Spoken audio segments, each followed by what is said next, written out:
Yeah. All right, we're rolling. I was telling Shams, I'm like, I'm excited today. Dude, I've been looking forward to it too. I know. What a difference it makes, though, eh? Having an interview, well, not an interview, a discussion in person, it's such a more better way. Let's start off strong. It's such a more better way than having it virtually. I mean, it gets the job done, but I mean, we've been trying to figure it out. My audio quality for last week's episode was bad. Mine kept cutting off anyways. Yeah. And dude, when we were having that conversation, I was trying my best to like fully understand. There were some sentences I would hear maybe 60% of what you said. Yeah, like it was just cut out. Like so I had to kind of like piece it together. Yeah. You're like, what the fuck is this dude saying? And I kept just saying, I can't wait till Elliot's back in person. Well, to that, let's this is Red Bull, of course. Cheers. You know? Saúde. Cheers. That's what they say over there. How was Portugal, Brazil? Mm-hmm. Oh, that's the best Red Bull I've ever had. Bro, that's smooth. Oh, that's good. Dude, that's more smooth than I thought it was going to be. That's more better than I thought it was going to be. It's going to be the new meme, man. It's more better. I say it all the time. It's more better, bro. Better. It's like this Marco does Montreal. I forget his name. He's on TikTok. He doesn't have that big of a following. Oh, yeah. But he's funny. It's more better. That's more better. Yeah, I know. But how is it over there? Look, listen, it was, it just makes you realize how much I come back here and I'm just like, I hate this place. I hate this place with a passion. It's sad. It's really Canada? sad. Oh, yeah, Canada. Okay. You come back from abroad and you just realize how the life is over there. And, we spoke about it last week regarding the OECD GDP per capita growth after 10 years, right? And it's like I looked specifically to Portugal and they had 19% growth over the last decade against our 0.5%. You're like, so they're poor over there, sure, but their quality of life is improving, whereas ours is stagnating. And that just makes me sad. And then you come back to snow. Obviously, the day I land, there's snow everywhere. Horrible. I leave 25-degree weather, come here, snowing. You're nice and tanned. Thanks, man. You like the hair. You got a haircut too. A little bit. We got our Red Bull. We're ready to go. So. This is Mexican Red Bull though. Yeah, look. Overall, it was a good time. It just makes you realize, dude. Canada is. I love Portugal. It's a great country. Food is delicious. People are super nice. I heard it's beautiful. Life is laid back over there, It's just people take life a little bit differently. North America, we're really like go. It's like industrious. And sure, I think you still can make better money in North America than you can in Europe overall. But it's still, I think they have a better life quality. It's a better balance. You know what I mean? But where do they get the money to pay for their quality of life if no one works? It's overall, it's just also the desire is just not quite. First of all, things are cheaper, right? My groceries over there are 35 to 50% cheaper in Portugal than in Canada, right? You buy like milk. Milk is going to be like a gallon of milk is like in €1. You know what I mean? It's like just eggs are like €2 for like a dozen. Okay, that's pretty cheap. You know what I mean? Stuff like that, fruits, vegetables, you name it. The only thing that's more expensive I find over there is gasoline, petrol. €1.80 a liter. So that's what? That's like $2.70 Canadian. $3, almost $3. It's always been like that in Europe though. They've always had expensive petrol. Yeah, but at the same time, it makes up like the little fucking engines they got away. It's like a 1.6 liter. And you're pressing on the gas and it's not going anywhere. I went to go pick up my car yesterday. I sit and look. Mind you, I don't drive a super fast car. I have a Benz C300. If I give it a little bit, whoa. All of a sudden there's power, It's like, geez, it's over there. But at the same time too, I go to sit and I go to like shift. And I was like, it's true, it's not manual anymore, right? All the cars are manual in Europe. They don't have automatic. They're still stick shift. Oh, dude, every car's stick shift. Really? All the cars are stick shift. That's kind of badass. I'm not gonna lie. Like I learned to drive on a stick shift, and there's a lot of people. It's like a lost art almost. You know what I mean? Like it doesn't really exist in North America anymore. You can't find any car. However, I will say this. Driving on like a Tiptronic where it's like on your steering wheel, it's just like like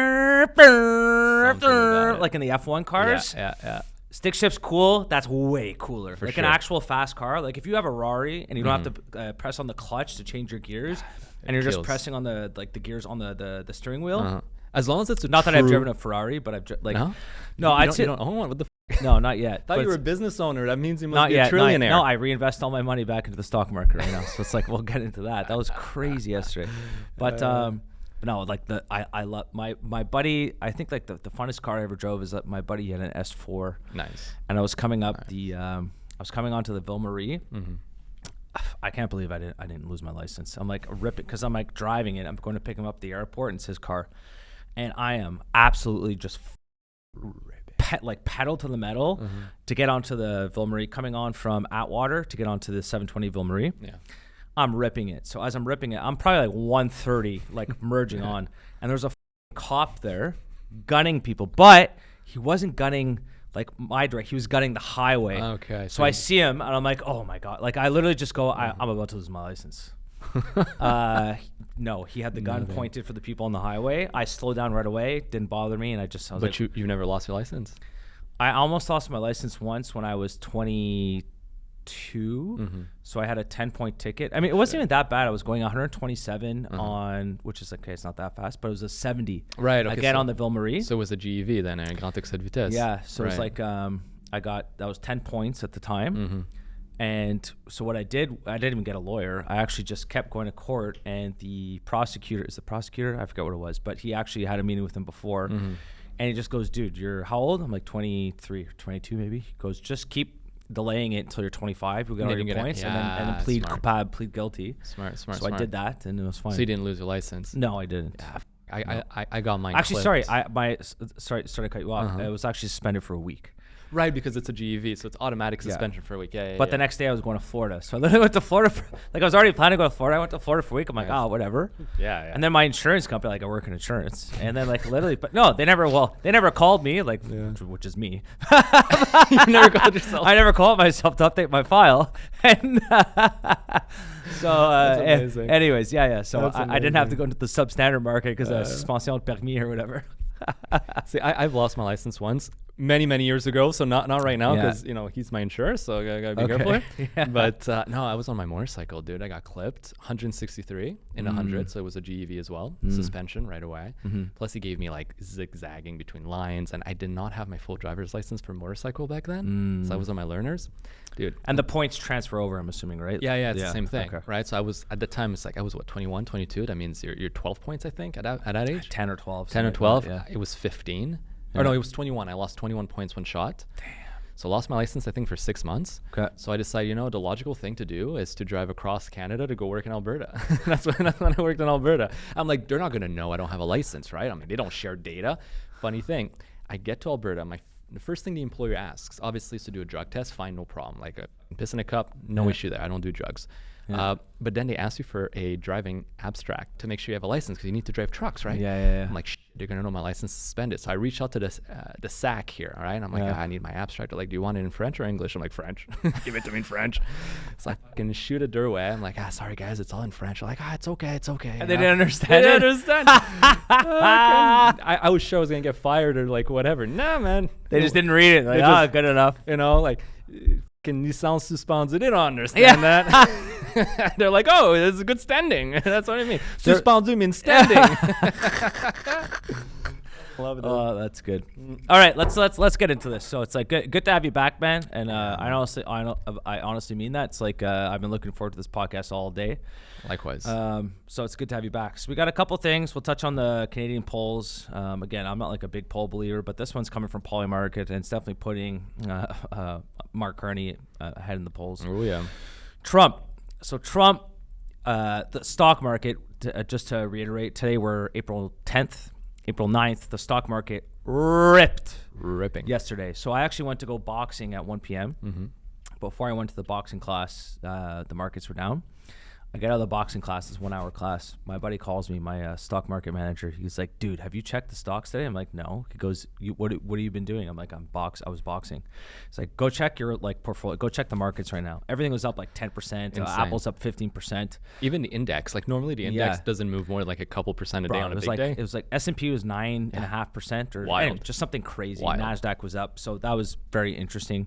I have a couple posts, a couple of tweets that I'd like to kind of share with everyone. I would like to touch back on the real GDP per capita in Canada over the past 10 years. And again, this is just like, I'm actually going to be honest with you. I'm completely sick and tired of the political media cycle that's going on right now in Canada. I'm so over this. It's just the same things over and over and over again. I've actually kind of desensitized myself to this because it's just, I don't even watch it anymore. It's so annoying and kind of discouraging at the same time, but it is what it is. And here's something, and this is kind of more of a banter. So I've really the news is Trump these days, and whenever Trump's around, he's going to be in the news. And I've really, as opposed to just being an average, or I don't want to insult a bunch of Canadians, as opposed to just being like, oh, Trump, like, you up yours and all this kind of stuff. I've actually really tried to take a step back, understand what he's trying to do. I wouldn't say I fully understand exactly what he's trying to accomplish right now, but I have a pretty good idea of what I think I do at least, of what's happening right now in the world. And the rules of the game are definitely changing, and whether we like it or not as Canadians and other people as well, the rules of the game are changing when it comes to global trade, when it comes to global economies. Stuff is changing. And again, I know I'm repeating myself. Whether we like it or not, this is what's happening. And I would really like to get a good banter going on with this. And I've had like a lot of time I've listened to probably a total of 5 podcasts just to really understand, or try and understand, what he's trying to accomplish. And get a good sense of, different opinions too. Yeah, and I have some good, I think I know what he's trying to do. There's a clip coming in from the Prime Minister of Singapore. He's giving like a pretty, I won't say dire warning, but it's like very comparable to the 1930s. And back in the 1930s, what sparked World War II was essentially, so all the global trade that was happening, it was very, we weren't living under globalism back then. And kind of what sparked a lot of the war was trade disputes. And trade disputes, so it's like, hey, I'm not going to allow you to do that. Well, I am going to do that. Okay, let's go to war. And then that spread to one country, to one country, to one country. Yes, obviously the Nazis were at the same time kind of trying to take over Europe, so it's a little bit different. That's a little issue there. Yeah. That's just a little curveball. But but there's a lot of similarities that are going on there. Yeah. And then touch on CBC. And then just to finalize, I have a video from the NDP, and I think it's absolutely hilarious, like what's going on there. But here, so right now the polls, and this is not like an opinion poll coming from CBC. This is actually PolyMarket. And I hate to say it, PolyMarket is, according to me, probably the most reliable source of data. And right now I'm looking at it, 2025 Canadian election, Pierre Poilievre has a 24% chance to win, while Mark Carney has a 76% chance to win. So anyways, so we got the Yukon, Northwest Territories, British Columbia, Quebec, Ontario, all of the Maritimes are probably going to be red. It's going to be Liberal. Then we got obviously Alberta, Saskatchewan, and Manitoba, who are going to be Conservative. Your opinion on where did this come from? Yeah, I know. Yeah. We're both kind of like just looking at each other right now. And just to preface this with, it's like, and I know you have the same opinion as me, I'm really discouraged at the fact, and I'm not even, like, I have voted for the Liberals in the past. I voted NDP in the past. I voted Conservative in the past. It's just like we've had 9 years of the Liberals. And if you look at the GDP per capita, you look at the crime rate, look at the price of housing, the list goes on and on and on of just Liberal policies. And look where it's gotten Canada over the past 10 years. And honestly, when I see Mark Carney campaigning, he's literally campaigning on the same values and ideologies and policies that have been present amongst the Liberal Party over the last 10 years. Nothing's really changed except for the leader. And I don't know, I'm kind of just really disappointed in how, in my opinion, I don't, Canadians aren't seeing through this. But yeah, your comments on kind of what's going on right now. It's the exact same. It's just, it gets even more dire when you consider that all it took was effectively a new face. It's like, disregard the fact that this party has been in power all this time. Disregard that the architect of most economic policies has been the current leader of the Liberal, Carney. Disregard the fact that our quality of life has been abysmal, that all economic indicators are pointing to a horrible, grim outlook for the future of Canada. And we're just here being like, yeah, how about we give them another 5 years to rectify the situation, because the guy says he can. It's it makes me actually want, I used to say I will never go into politics because, one, until I believe I've actually accomplished something of value in life, I don't want to fucking be a politician because, I don't want to be one of those, that's all they've done. Mm-hmm. And two, I think I'm unelectable due to the fucking things I've said in the past and some of my fucking crazy views. Yeah, you probably are. Yeah, no, probably. I'm an extremist. But so am I. So it's like. But then I look at this, I'm just like, all I have to do is say a couple nice lines and appear nice and calm, and people will just vote for me in Canada. I mean, it's I don't know, man. I'm gonna wait till the election because I still think there's a lot of manipulation going on. Maybe it's just wishful thinking, but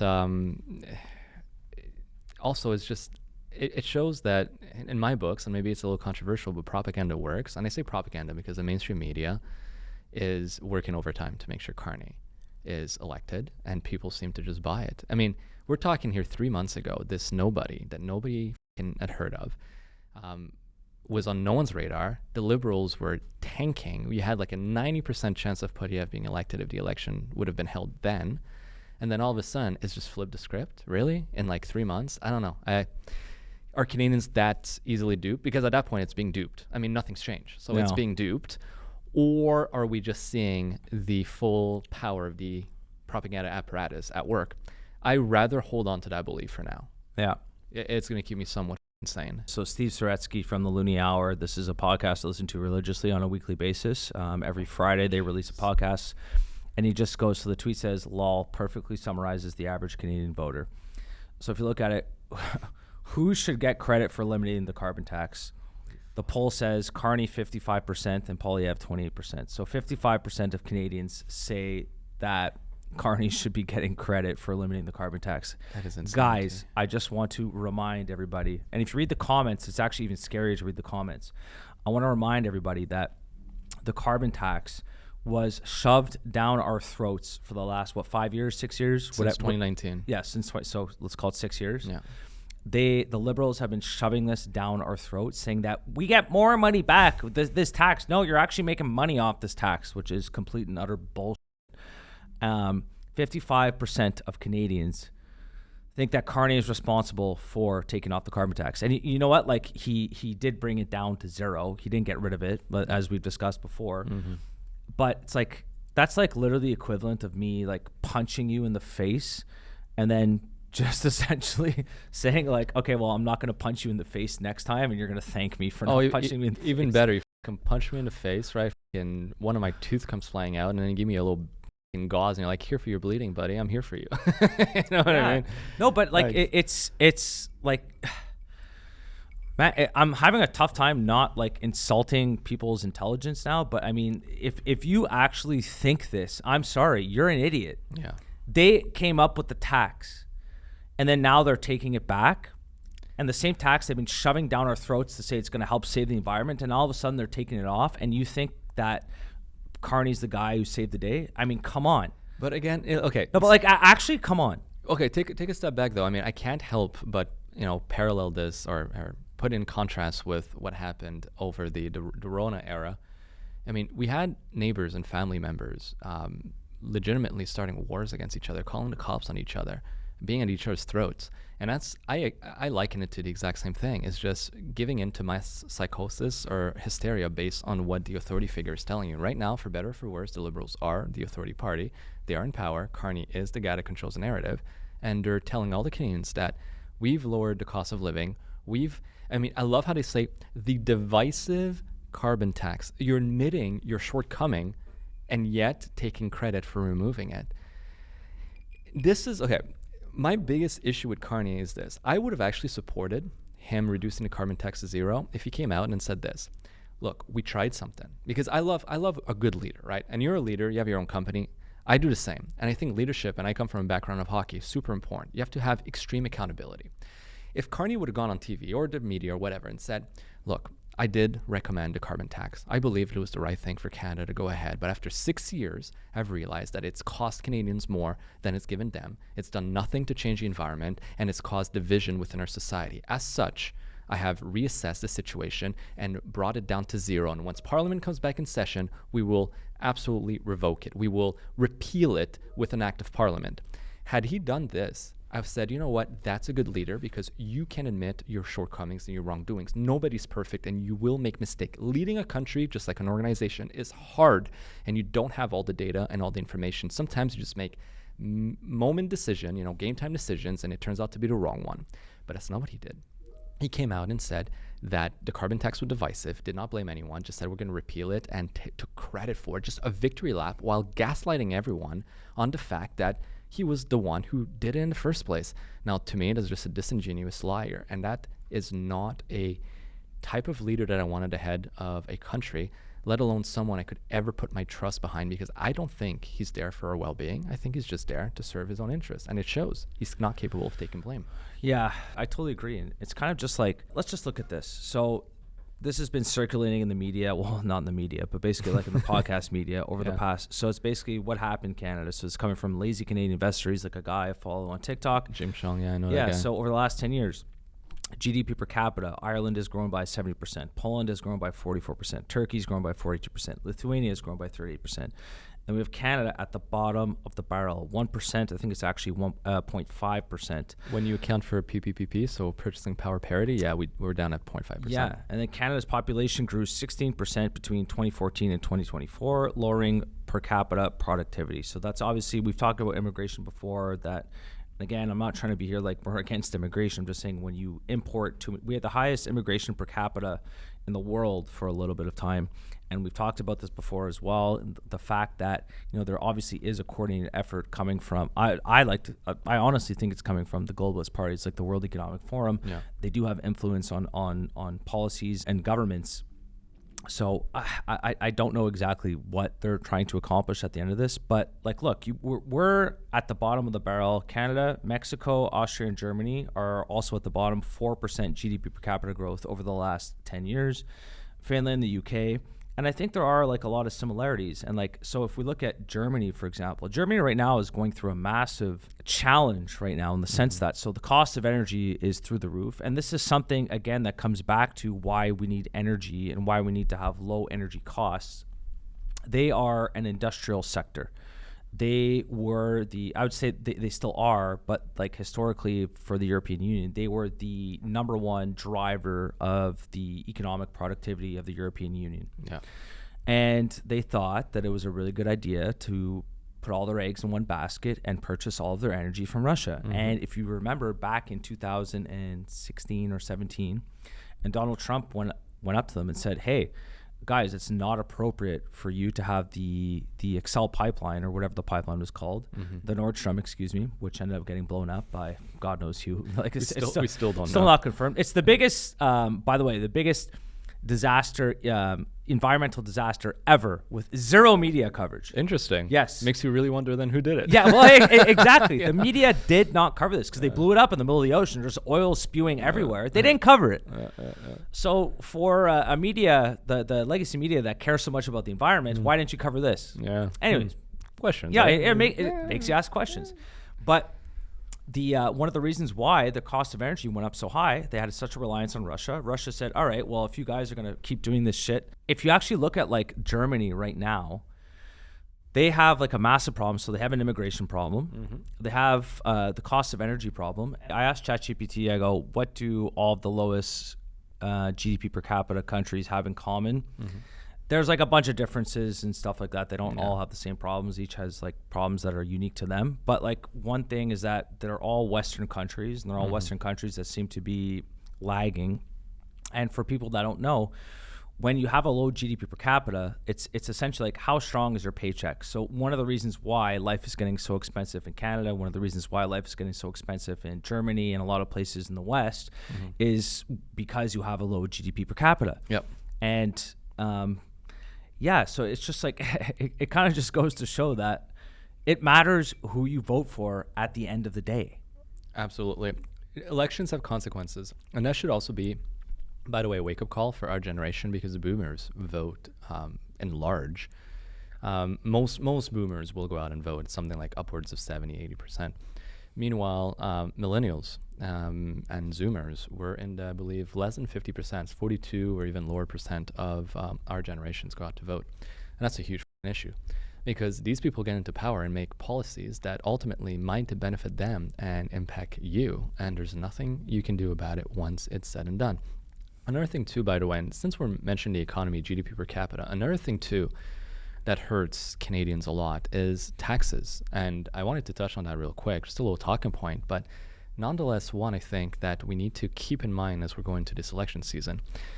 We're being killed by taxes. Canadians are being killed by taxes. Canadians pay more taxes than they spend on housing, clothing, and food combined.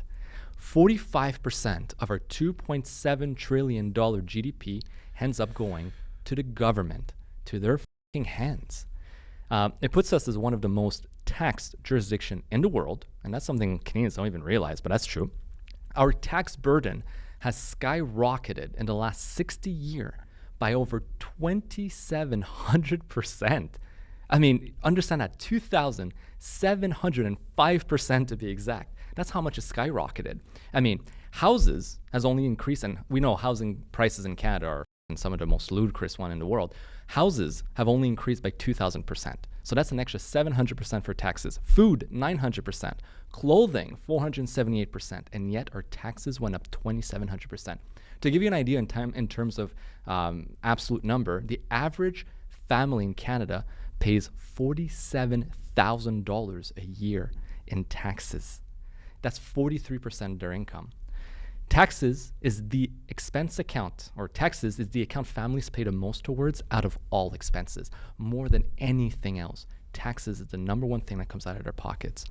Yet, in spite of all this, we have a massive government debt. We're talking our debt has more than doubled since 2015 under the Liberal government, by the way, okay? So the last 10 years of the Liberal government has doubled the debt. That's insane. That's wild. It's reaching today $1.25 trillion, which might seem like just a big number. We can't really make sense of it. It accounts for $30,000 per person. $30,000 per Canadian is your share of the debt. So if you don't even have that in your bank account or in your assets, you're in the negative. You're broke. And if I can also just add something onto that this is something that I think a lot of people don't fully understand is the debt. So people go, well, what does the debt have to do to me? If you have too much debt, there's two ways to fund government. You can fund government either through collecting taxes, or you can fund government through borrowing money. And you borrow money by issuing bonds. And so what Sorry, that was a weird sound. It's all good. I was trying to agree. And so when you issue bonds, and let's say, for example, you have to pay back 5% or 6% or 4%, whatever it is, the more debt you have, the more interest you have to pay back. So there is no free lunch. Yeah. And the modern monetary theorists of today from the West think that there is a free lunch. Like, oh, whatever, the central banks are just going to print money. So I'm going to try and keep it simple. When a country has too much debt, and this is not just Canada, this is also the United States, this is also China, this is also like the UK, this is also Japan. Japan's like a little bit different. But when you have a debt situation, of all the tax revenue that they're collecting, if you have a big debt, a lot of the tax revenue that they collect just goes towards paying interest as opposed to paying for social services and welfare programs or healthcare. And this is what a lot of people don't actually understand. They go, big deal. What the debt doesn't matter. No, it absolutely does matter. So the bigger the debt gets, the more that the taxpayers and the country has to pay in interest.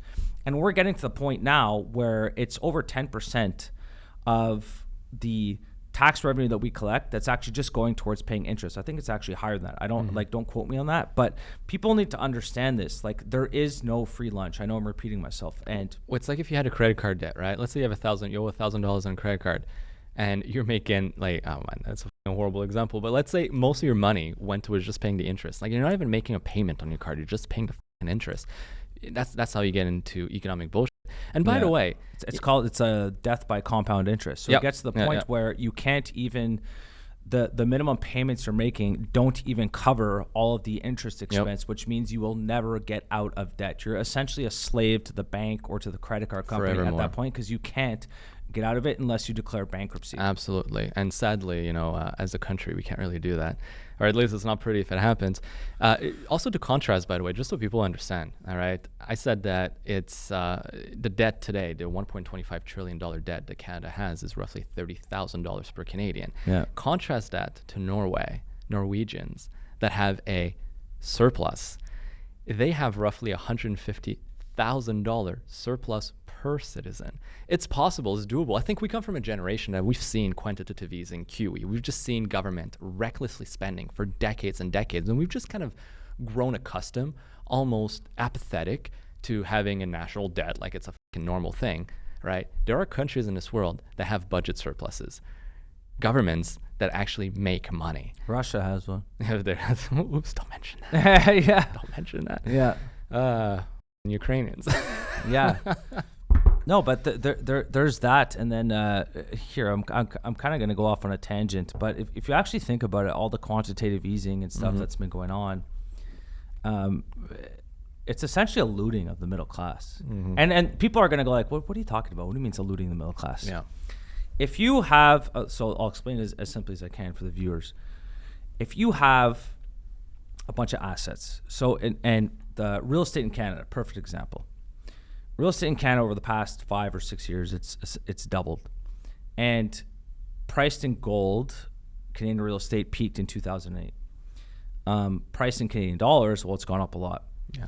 And so what ends up happening is when quantitative easing, it's essentially the central bank prints money to buy Canadian bonds. In other words, you're devaluing the currency. When you devalue the currency, okay, this is what creates inflation. Inflation isn't that bad of a thing for people that hold assets because their assets will just increase in value, not because they do anything better. They're just increasing in value because the currency is worth less. Yeah. People that don't own assets, aka the middle class or the lower middle class, they're the ones that end up bearing the brunt of this because their currency, the dollar that they earn today, the dollar tomorrow is going to be worth less than what the dollar is worth today. And so the long story short, the point I'm trying to prove right now is whenever central banks come in and they start printing money, it benefits the people that hold the assets. So the real estate that own the stock market portfolio, the rich, and the middle class are the ones that get decimated. And inflation is the biggest tax of all. And like every government is basically inflating away. Like just take even the American dollar. The American dollar over the past 100 years, I think it's lost like 98% of its value. Yeah, something like that. And so the best way to compare it, and you mentioned it, is to compare it to gold. Gold, yeah, you know, or Bitcoin more so now, but slowly but surely. Yeah, exactly. Yeah. But yeah, for gold, and this is like something that I know I'm going off on a tangent. It's kind of like not really what we're going to talk about today, but a lot of people don't understand this. And it's like one of the reasons why the gap between the rich and the poor is growing so much in Western society and in all across the world is because of this quantitative easing. And every single time the stock market goes down, the central bank intervenes and says, oh, well, we can't have the stock market go down. And why do they intervene? I think part of it is definitely because they run the system. They make the rules of the game. And the other part of it is definitely because, well, we have pension funds tied to the stock market. The pension funds pay out, people that retire, Social Security and all that kind of stuff. So we don't want to go down that much. But again, it just ends up hurting the middle guy at the end of the day. And I think monetary policy is by far the most influential reason why there is such a gap and a growing gap between the rich and the poor today in the world. Yeah. And this is one of the things that is causing the world to break. And this is not unique to Canada. Stuff is happening right now. Yeah. And I guess I'll just jump into this. But just to add to that, okay? Because it's also, it creates a division in society due to misunderstanding of people, right? So I've noticed this since the beginning of the pandemic. People have been turning more and more against, they call it the 1%, the rich, right? Like the Elon Musk of this world, not for political reasons, but like they own too much. Their net worth has increased 400%. I'm making this up, by the way, over the last 5 years, whereas the average person has only gone up 1%, right? What you don't understand is that inflation, like you mentioned so well, benefits the top 1%. It benefits asset owners, right? People that own all kinds of assets. And they're not the ones that are in creating that inflation. It's the central banks and their economic policies. So the little guy, people like you and I, in the grand scheme of things, we're fucking tiny little fishes. Instead of being mad at the people who benefit from this inflation, which truly have no control over what the central bank decides, we should get mad at the central bank, at our elected official who also aid and abet these policies to be made. And also, by the way, run the budget deficits that require the central bank to do exactly that, to go through quantitative easing. You know what I mean? But instead, and it's easy for them, divide and conquer. They just, they make it seem the rich, the corporations are price gouging you. And that's the one that it went through over the last, we noticed it with the price of groceries. They're saying that it's the grocery stores that are price gouging people. Mind you, I'm sure there's a little bit of that. Let's be honest. We do have an oligopoly on groceries in Canada. But by far and large, the reason why grocery prices have gone up so much is due to inflation. That inflation was driven. It's due to the devaluation of the Canadian currency. Absolutely. Yeah. And this is something that like Shamar and I, like whenever like I'm posting stuff about insurance, and one of the questions we ask is like, well, hey, why does my home insurance premium, why does my car insurance premium keep going up? And for home insurance premium, it's like, well, the cost of claims keeps going up, so the cost of repairs keeps going up, the cost of labor keeps going up. There are definitely more weather-related events than there used to be. Also, we're keeping track of it closer. But it's like, yeah, the biggest thing is it's actually just a currency devaluation. Yeah. And it's happening before our eyes. And nobody knows about this. Mm-hmm. So, and the reason why this is happening, there's two ways when you get into a debt crisis. And they'll never call it a debt crisis, but the West is in a debt crisis. You can either default on the debt or monetize the debt. When monetize the debt just essentially means, well, just inflate away, make your currency worth less. And if you look at history, every single power over time essentially just monetizes the debt, because you can never just pay it back.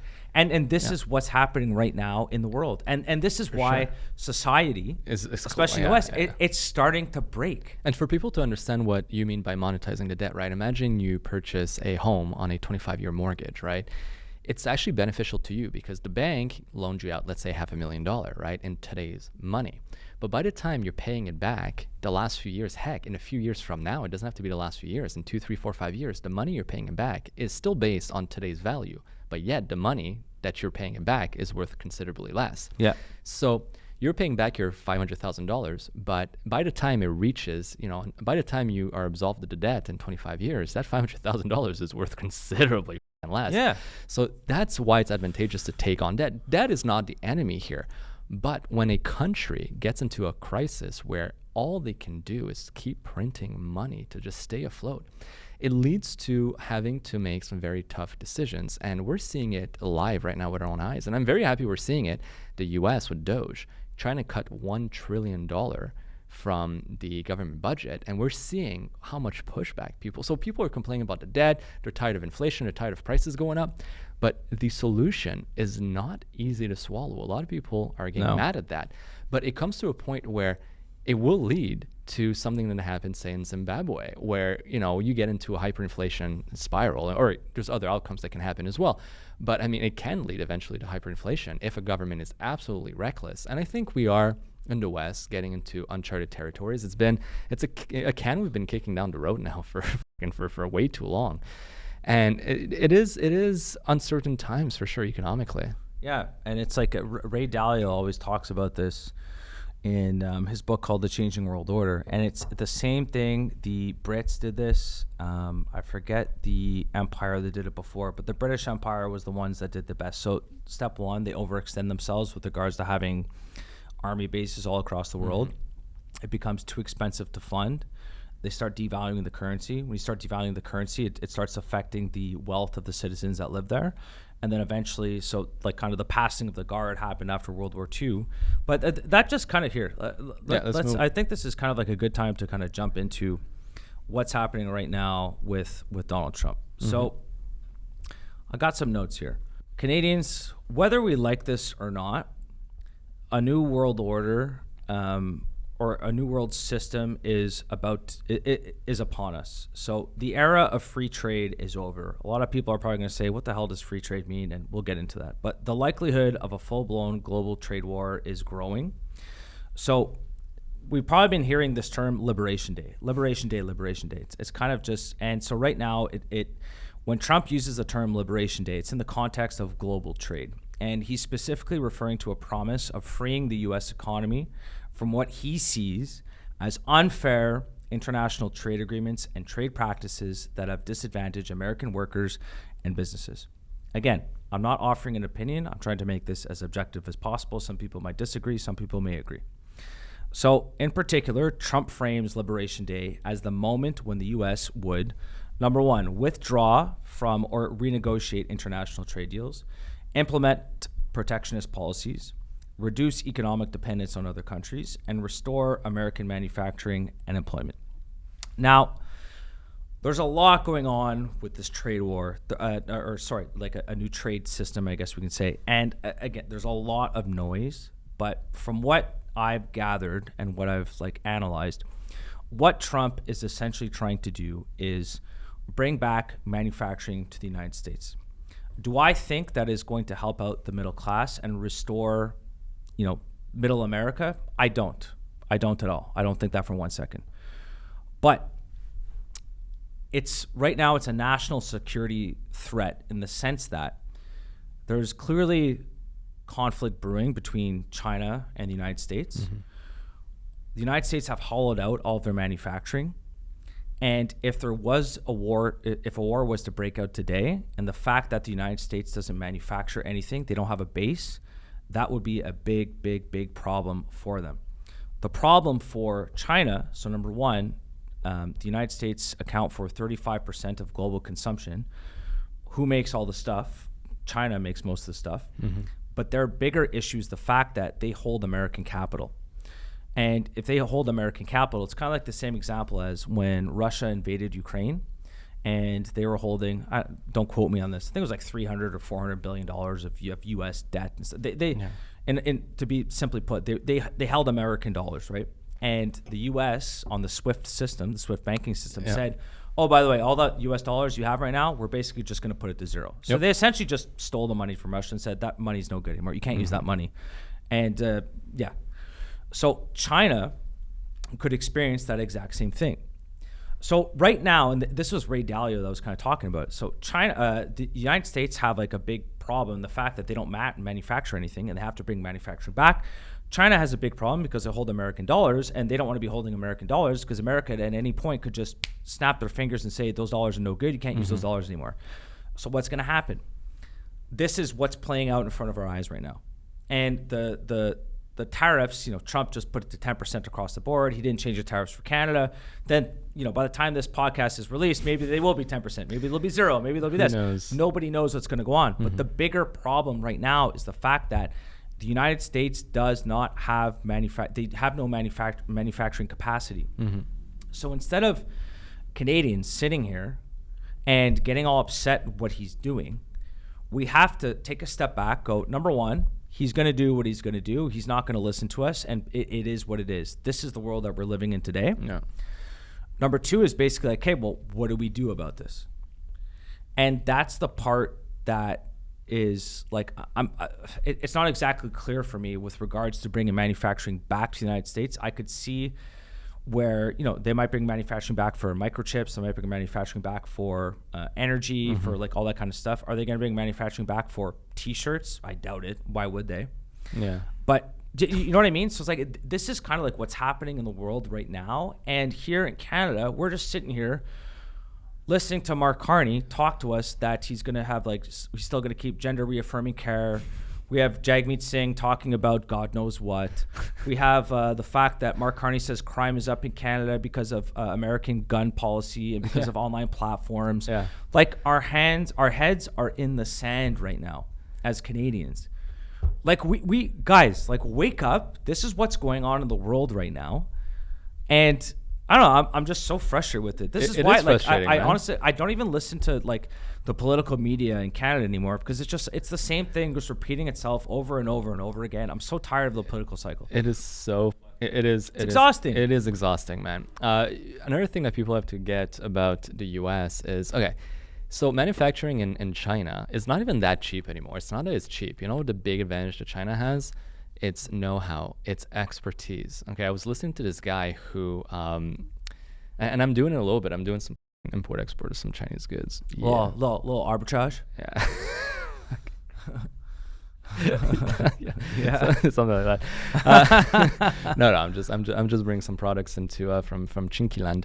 But I was listening to an expert on this, and he was saying, you know what, the big difference is this, right? I want to manufacture something in the U.S. and I want to get the brightest tooling engineers, because you have to understand when you start manufacturing something new or a new product or a new specification, you need specific tools for that, right? And you need tooling engineers, and that's the hard part of manufacturing, is getting the proper tooling.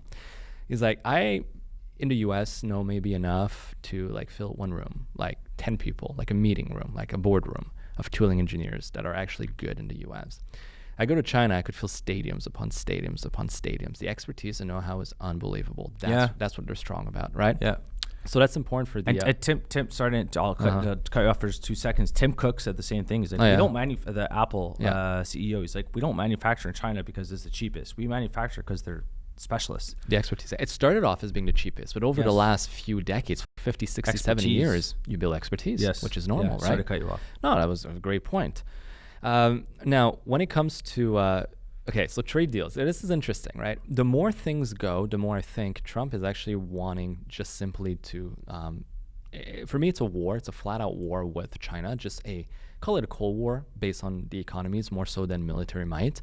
But I think first what he did is that he slapped all those tariffs on the world to kind of create this the U.S. mentality, which were great. Every country was like, I hate the U.S. A few countries were like, no, we want to work with you, and right away came to the negotiation table. But he kind of took the lines of Sun Tzu, right, which is a guy. Sun Tzu used to be a Chinese general, actually. Loved that guy. My hockey coach used to talk about this guy all the time, the art of war. But he took a line and said, look, the economy, all the trade deals, the world is pillaging and using the U.S. So we are going to tariff everyone, and then we're going to make deals. And people were like, yeah, right, you're going to do that. And then he did, and people freaked out. I mean, it was a world chaos. The markets responded, rightfully so, by freaking dumping. It was crazy.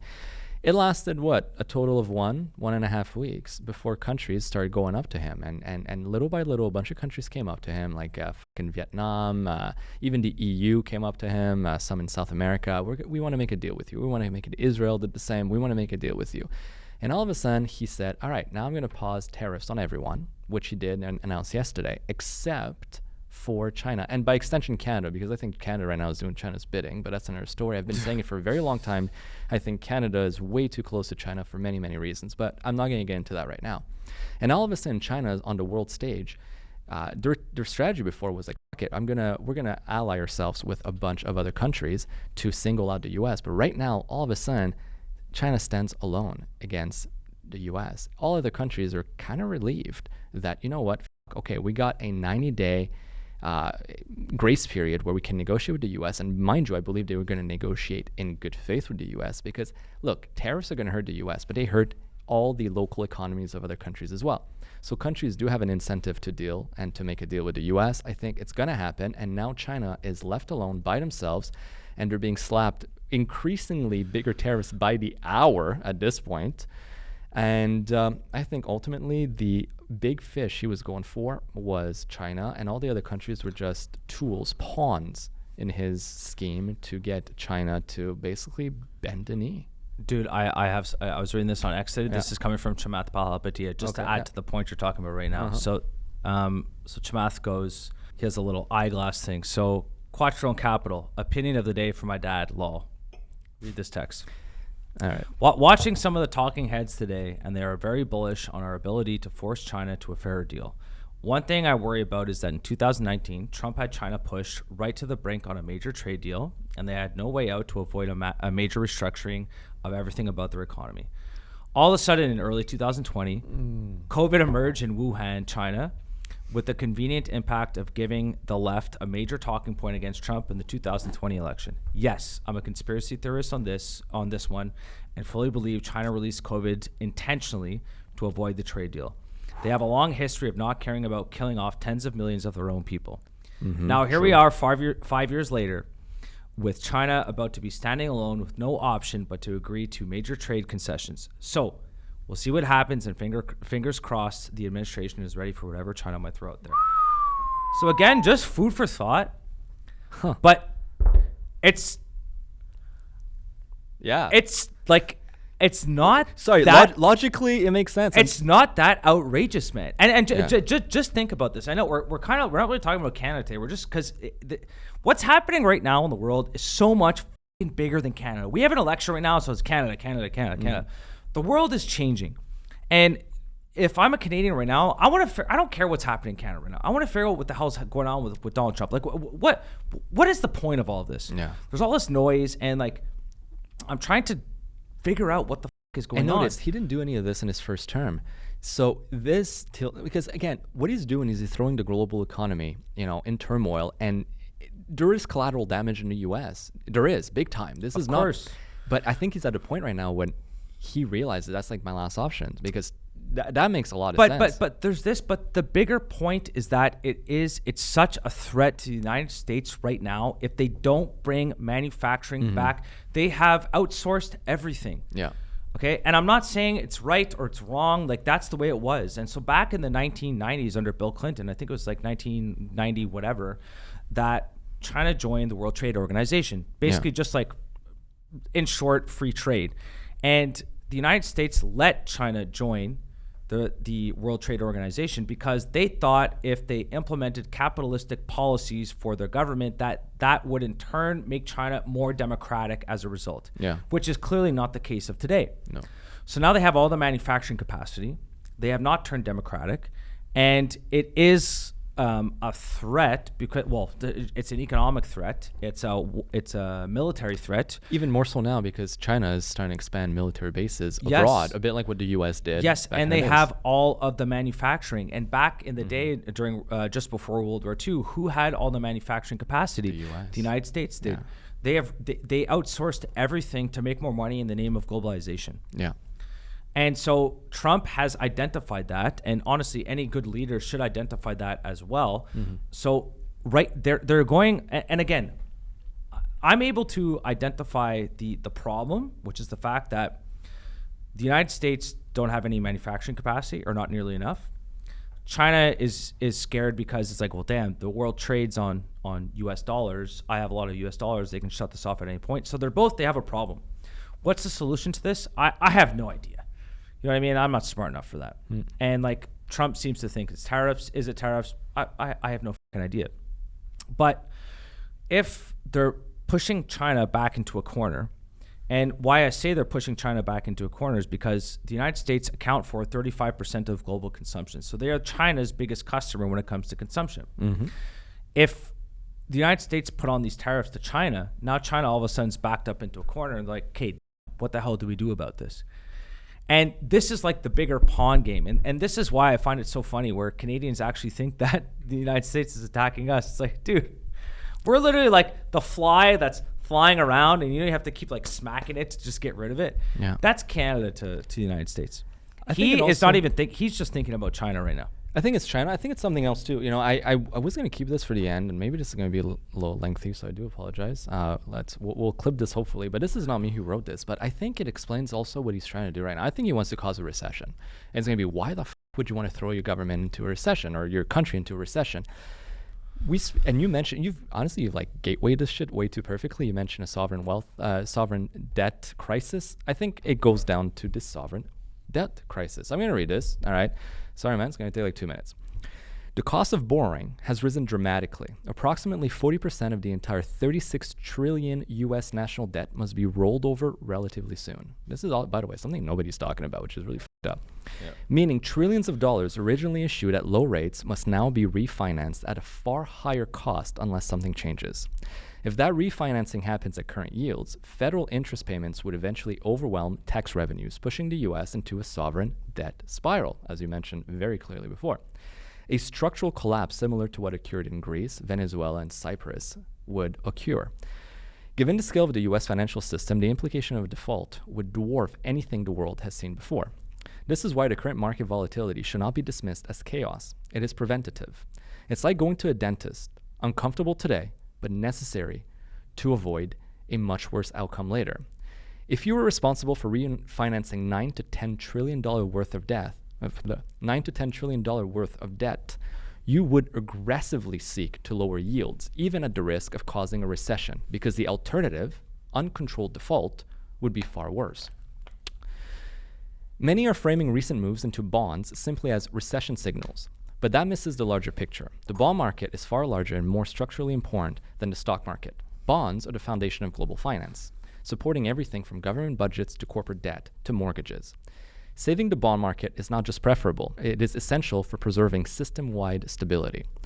When financial systems come under pressure, liquidity evaporates. During periods of extreme volatility, selling becomes self-reinforcing, not because of rational analysis, but because of raw emotions. And I think we do know that about investors, you know? Mm-hmm. Investors sell simply to stop the pain, often liquidating good assets alongside bad ones. These liquidity-driven events have very little to do with fundamentals in the moment. They are about psychology and survival instincts taken over. Almost done here, somewhat. Another important dynamic, often overlooked, is the behavior of asset managers, hedge funds, and pension funds. Their business model depends on keeping client assets stable and collecting fees based on assets under management. If clients panic and withdraw funds, it creates a cascading cycle of forced selling, contagion, and fee compression. To protect their business, these managers are heavily incentivized to maintain calm public narratives, to sound composed, optimistic, even confident when risks are rising. You'll often see them on financial television talking about tariffs, economic headlines, and other surface-level issues. What you rarely hear them emphasize is the underlying yield crisis, because encouraging clients to move capital defensively into bonds can be perceived as bearish, which risks spooking investors further. Ultimately, we're not simply experiencing another stock market cycle. We're witnessing a deliberate, painful effort to realign the financial system to avoid catastrophic sovereign debt crisis. It will not be smooth. There will be fierce rallies and sharp declines. Sentiment will swing between fear and hope, but underneath it all, the real battle is about whether the U.S. can stabilize its financial foundation at a time when global trust still remains intact. And it goes on and on and on and on. But you know what? That's an interesting take that I think we're not necessarily talking at all, and for rightfully good reasons. But could this just simply be about refinancing the national debt at a lower rate, especially considering that it needs to be done in the coming months? I definitely believe that. Like one of the theories was essentially to crash the stock market, and when you crash the stock market, so the 10-year bond yield had already dropped. I don't know if that's the case anymore. And then he was intentionally trying to drop the stock market so that the Fed would step in to drop the short-term interest rate so they could refinance the debt at a lower interst rate. And notice how much he talks about Powell all the time. Powell needs to lower the rates. This is where the cluster comes in, and I don't know what the fuck's going on either. No, and then yesterday he comes out and says, "Oh, I'm not going to tariff everyone." And like he has that tweet early in the morning. Today'd be a good day to invest in the stock market, and then the stock market goes up 10 or 15%. No, but you know what I mean. So it's like, okay, this is what he's up to. He has like a grand scheme to drop short-term interest rates. And then he comes out with a statement saying that, okay, all those tariffs I was threatening people, 46% in Vietnam or whatever it was, this percent, that percent, I'm going to drop all the tariffs and I'm just going to put tariffs up on China. And then boom, the stock market goes up. So, okay, well, that theory goes out the window of him trying to intentionally tank the stock market in order to drop short-term interest rates. So it's like, again, dude, but then he went down again today when he announced that he actually raised the rates again on China to 150-some%. It's like, dude, you can't keep up with this. Do you think it was insider trading though? No, I don't. Like anyone who's actually gonna, like, I had this conversation with my cousin. Anyone who actually thinks that these guys are, this is my opinion, anyone who thinks that Donald Trump and Elon Musk are actually just doing this to enrich themselves, they're already billionaires. And anyone who actually works in business, when you get to a certain level of wealth, so when you're worth, if you're worth either 100 million or $1 billion, to be honest, your life's the same. It's the same, yeah. Your life is the exact same. And whether you're worth, especially, not that I'm worth $1 billion, but whether you're worth $1 billion or $5 billion or $10 billion, your life is identical. Yeah. Like, you're still going to have the private jet. You're still going to have all the fancy vacation homes. You're still going to do whatever the hell you want to do. You're still gonna, like, $1 billion or $10 billion makes no difference. It's all about power, and it's all about influence, and it's all about playing the game. And I think a big part of it for Donald Trump is the fact that he knows what he's doing now. And the first time I was listening to a documentary about Flynn, and so who was his vice president before? Not J.D. Vance. It was Mike Pence. So Mike Pence, and essentially the theory, and I kind of tend to agree with this, that they're like, oh, you have to win the evangelical vote. And then Tucker Carlson's like, no, it had nothing to do with the evangelical vote. Mike Pence was implemented there, and he was kind of pushed upon Donald Trump, and they sold him on the fact that, oh, you need him here to kind of, because you have to know how things are done. He was there to essentially just keep the old guard there, the old guard Republican. Yeah. Like, there's like the Republican neocons, and then there's like the MAGA party now today. Yeah, pretty much. So people in Canada, we hate Donald Trump, and again, I'm not here trying to offer an opinion. I'm trying to be as objective as possible. But this guy is, look, the United States have two problems simultaneously. They have a massive debt problem, and they have a national security threat, and the fact that they don't produce any manufacturing. That needs to be addressed. Yeah. How do they address that? I have no idea. I'm not smart enough to figure that out. I think it's way above our pay grade. We're just speculating. But that's these, but they're addressing it. These they're are doing something. Well, they're trying. These are the problems. Yeah. And the problems here, and I'm just going to tie this into like the bigger and how Canada kind of comes into this. These are major international problems for them. They have to address them. They're trying to.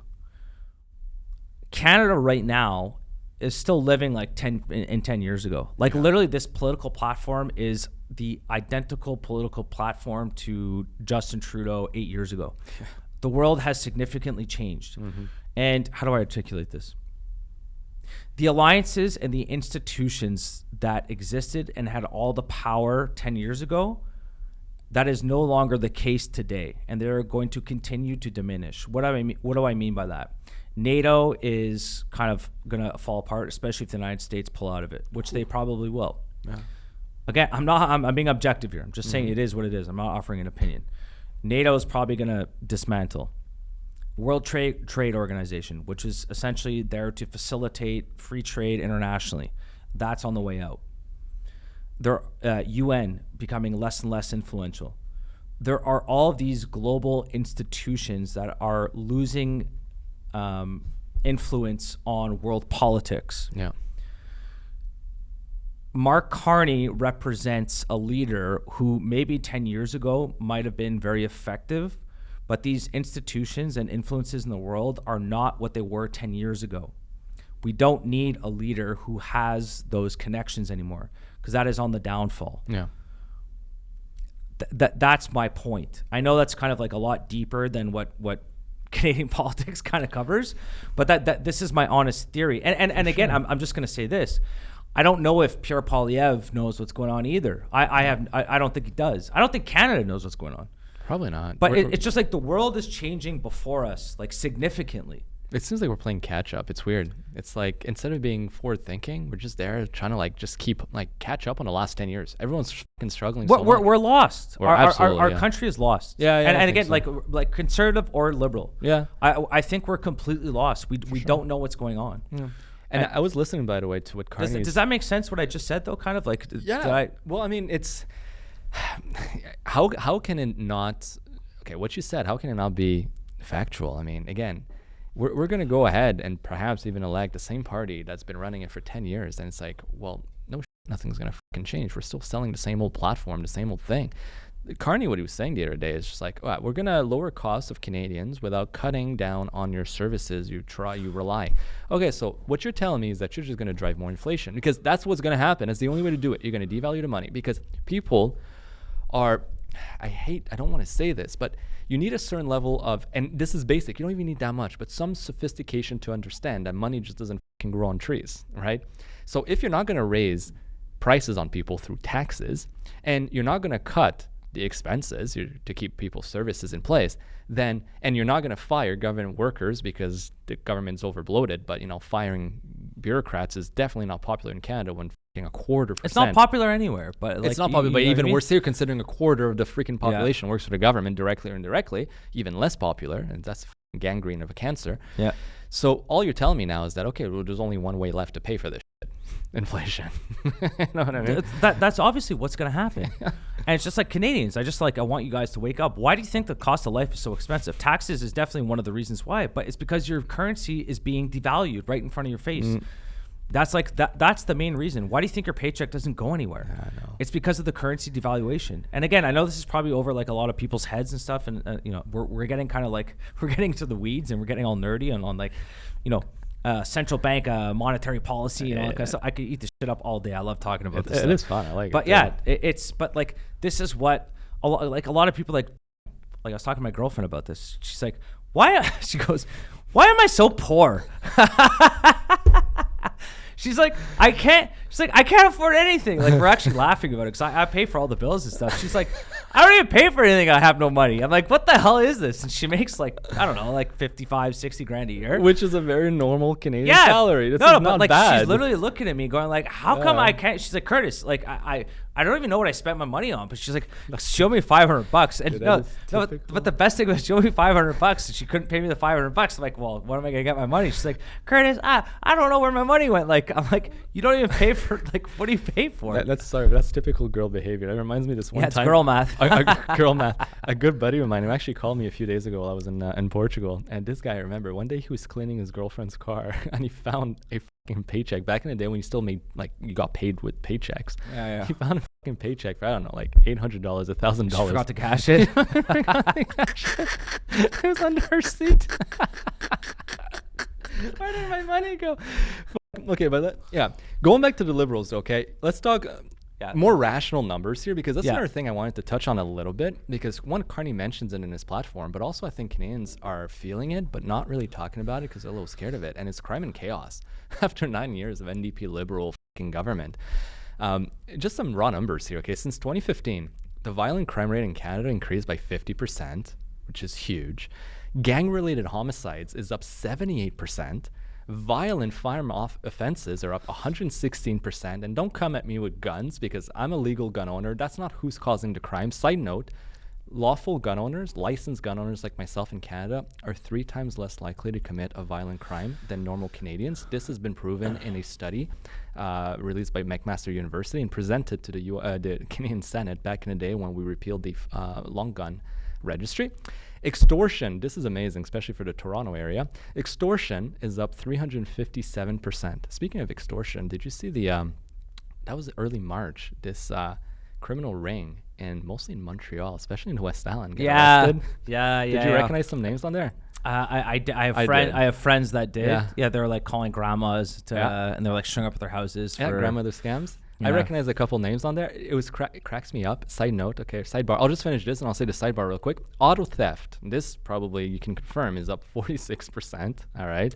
Yeah, but like that's one of the things. If I could just add into that, you know, I am an insurance broker, and like auto theft right now in Canada is up massively. It's up 400% in places like Ontario.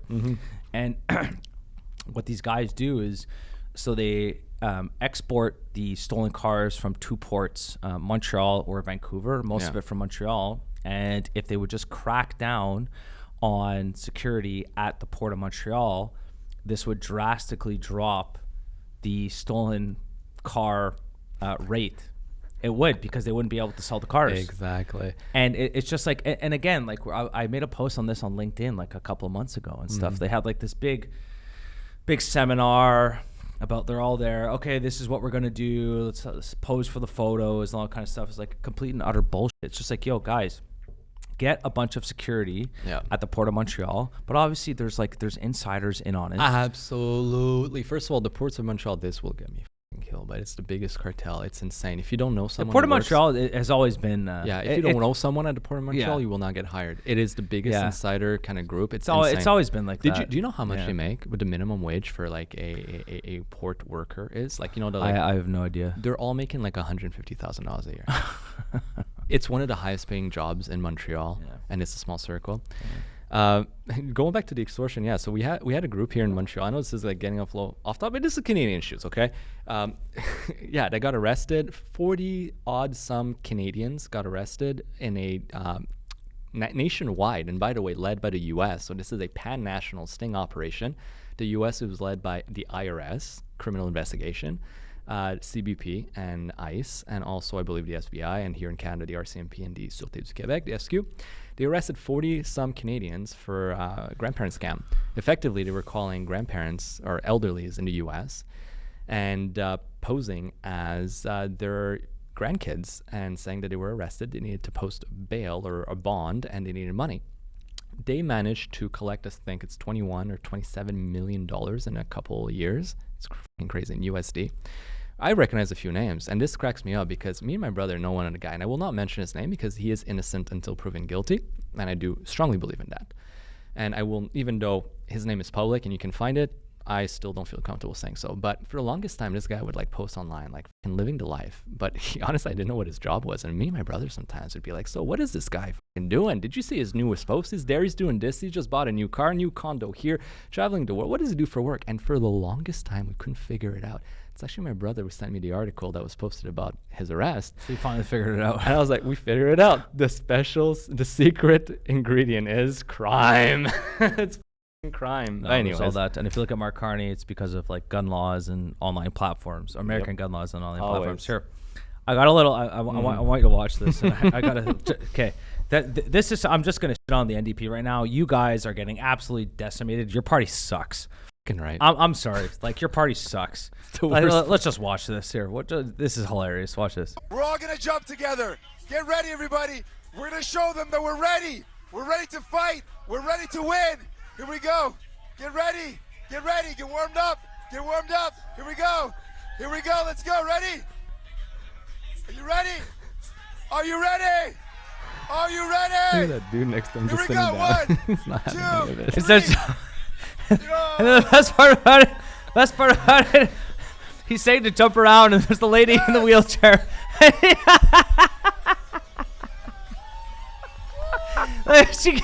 She can't jump. I'm dead. Yes, I'm thank dead. you so- This reminds me I'm of the actually cringy dead. Democrats. You know, sometimes they hold like these rallies and it's No, cringe, man. It's like it's just It's cringe. I, It's I know cringe. we're kind of we've been like we've been a little bit all over the place right now, but it's just like here let's just tie this up to end the podcast. So it's basically here right now. So here's another thing too. CBC, they said they had when Stephen Harper was endorsing Pierre Poilievre, and then they didn't even cover it. They're like, it's because of a technical error. So I just want to bring this up to people too, guys. Whether or not he's successful in doing it, 70% of CBC's revenue comes from taxpayers. Okay, so they don't even have to make money on it. They're already guaranteed that 70% of their revenue. They make a total of $1.4 billion per year in revenue.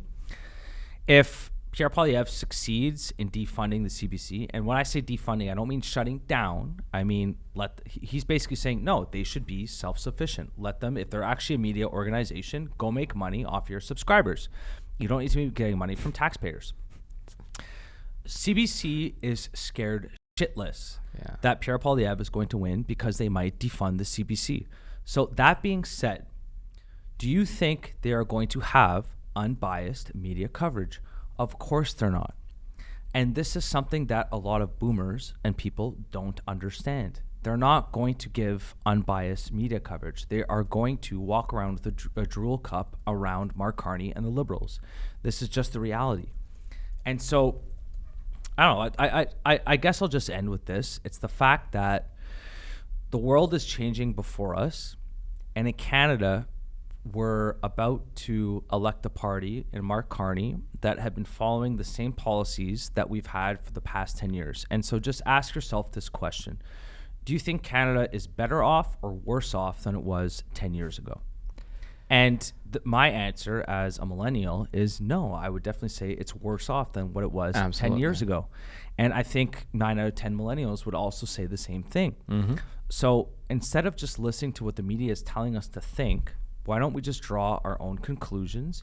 And that poll that we pulled up like a little bit earlier, for people to actually think that, so these guys put up the carbon tax and then they not repealed it, they dropped it down to zero, and then people are actually going to give credit to the Liberals for dropping it down to zero? Like, are you kidding me? Like, guys, wake up. Yeah. And speaking of the CBC, by the way, while you were talking about it, I had to find this number because this just shows you when we say defund the CBC, we don't necessarily mean cut like close it. I would, but that's me and I'm extreme clearly. But we mean like fucking reorganize it so it doesn't do things like this. The CBC spent $971,417, nearly $1 million, creating a podcast, which racked up 229 subscribers after 39 episodes. I think we're doing better than that. Yeah. Have we spent $1 million on this? 'Cause I don't think we have. We've spent zero. Well, there we go. We've spent zero. Imagine what we could do with $1 million. Oh my God. Yeah, we'd be in the U.S. We'll be worldwide. So yeah, this just shows you what I mean is like you can't just keep throwing money out the window, even though it's only like $1 million is a drop in a bucket in Canada. Granted, okay, for like a crown corporation, but consider if this is the kind of things they produce with $1 million. Think of all the rest. It's just ridiculous. You know what I mean? It's.